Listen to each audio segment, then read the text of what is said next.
ഏട്ടനെന്താ ഈ രാത്രിയില്? എന്താ രാത്രി എനിക്ക് ഇങ്ങോട്ട് വന്നുകൂടെ? അയ്യോ, വരുന്നോണ്ട് കുഴപ്പമൊന്നുമില്ല. ഈ സമയത്ത് ഏട്ടൻ അങ്ങനെ വരാറില്ലല്ലോ, അതുകൊണ്ട് ചോദിച്ചതാ. ഇവിടെ പുതിയ സംബന്ധക്കാരൊക്കെ വന്നതിന് ശേഷം ഇവിടുത്തെ മൂത്ത സന്തതിയുടെ സ്വഭാവമൊക്കെ മാറിയെന്ന് നീയും പറഞ്ഞായിരുന്നല്ലോ. അതുകൊണ്ടാ ഇങ്ങോട്ടൊന്നും വരാതിരുന്നത്. ഒരുത്തി അവനെ മാറ്റിയെടുത്തോണ്ടിരിക്കുക.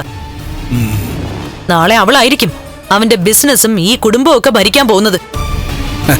അകത്തുണ്ടോ? അയ്യോ, ഉണ്ടേ.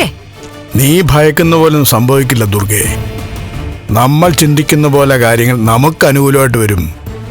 ഒന്നും വരില്ല. എന്റെ പ്രതീക്ഷയൊക്കെ പോയിരിക്കുക വാമേട്ടാ. രണ്ടാനമ്മയായ എന്നെ പോലും അവനിപ്പൊ മാനിക്കുന്നില്ല.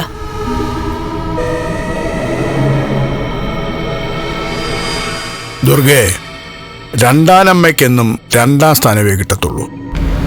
പക്ഷേ നീ ഒന്നാമതെത്തും. അതിനുള്ള അവസരം ഞാനുണ്ടാക്കും. ആ, അങ്ങനെ വന്നാ എനിക്കൊപ്പം തന്നെ നേട്ടം വാമേട്ടനും മേഘനും ഒക്കെ ഉണ്ടാവും.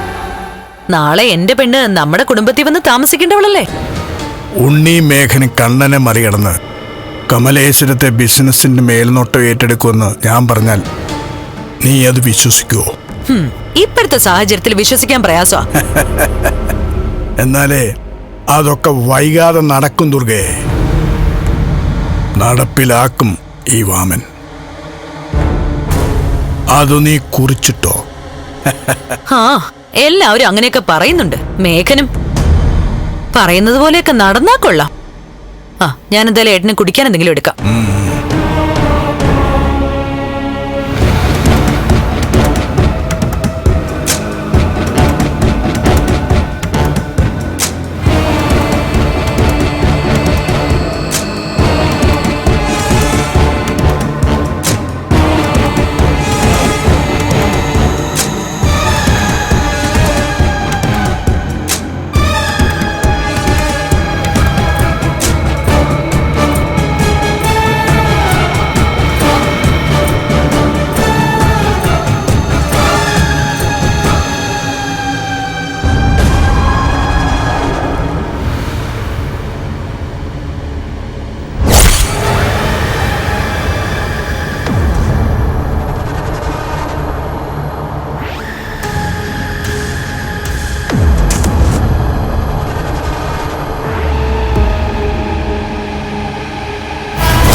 കാറിന്റെ പുറകിലാ സാറേ ഇടിച്ചത്.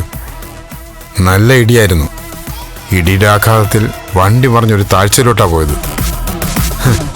ആള് തീർന്നു കാണുമെന്നുള്ള കാര്യം ഉറപ്പാ.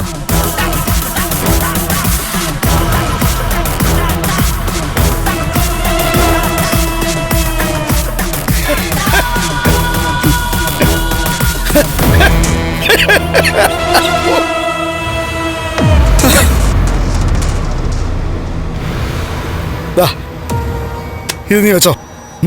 ഇനി എന്തെങ്കിലും ആവശ്യമുണ്ടെങ്കിൽ ചോദിച്ചാൽ മതി. എത്ര വേണമെങ്കിലും തരാം. പിന്നെ നീ പറഞ്ഞതുപോലെ കമലേശ്വരത്തെ കണ്ണം പോയിട്ടുണ്ടെങ്കിലേ, മോനെ, ഇനി കമലേശ്വരം ഗ്രൂപ്പ് ഓഫ് കമ്പനീസിന്റെ തലപ്പത്ത് വരാൻ പോകുന്നതേ എന്റെ മരുമോനാ. അതുകൊണ്ട് ഇനി പണത്തിന് പഞ്ഞമേ വരാൻ പോകുന്നില്ല. അല്ലെങ്കിലും നിനക്കറിയാലോടാ, ഇത്തിരി ഇമ്മണി കാശുള്ള കൂട്ടത്തില്ല ഞാനിപ്പോ. അതിന്റെ കൂടെ എന്റെ മരുമോന്റെ സമ്പത്തോടെ വന്ന് ചേർന്നാലുണ്ടല്ലോ, എന്നെ അവിടെ വരെ എത്തിച്ചതിന് നിനക്കും പ്രയോജനം ഉണ്ടാവൂടാ. അതിന് അവർക്കൊക്കെ അറിയാവോ ഞാനാ ഇത് ചെയ്തതെന്ന്? എടാ, അവരറിയേണ്ട കാര്യമൊന്നുമില്ല. ഞാനും എന്നെ ഈ ജോലി ഏൽപ്പിച്ച ഒരാളോടുണ്ട്. ഞങ്ങൾ രണ്ടാളും മാത്രം അറിഞ്ഞാൽ മതി. അങ്ങനെയെങ്കിൽ ജീവിതകാലം മുഴുവൻ നീ ചെയ്തതിൻ്റെ നന്ദിയും സ്നേഹവും ഒക്കെ ഞങ്ങൾക്ക് എന്നും ഉണ്ടാവും. ശരി സാറേ. സൗകര്യം പോലെ നീ ക്ലബിലോട്ടിറങ്ങ്. അവിടെ വെച്ച് നമുക്ക് വിശദമായിട്ടൊന്നും കൂടാ. Okay sir. ശരിടാ.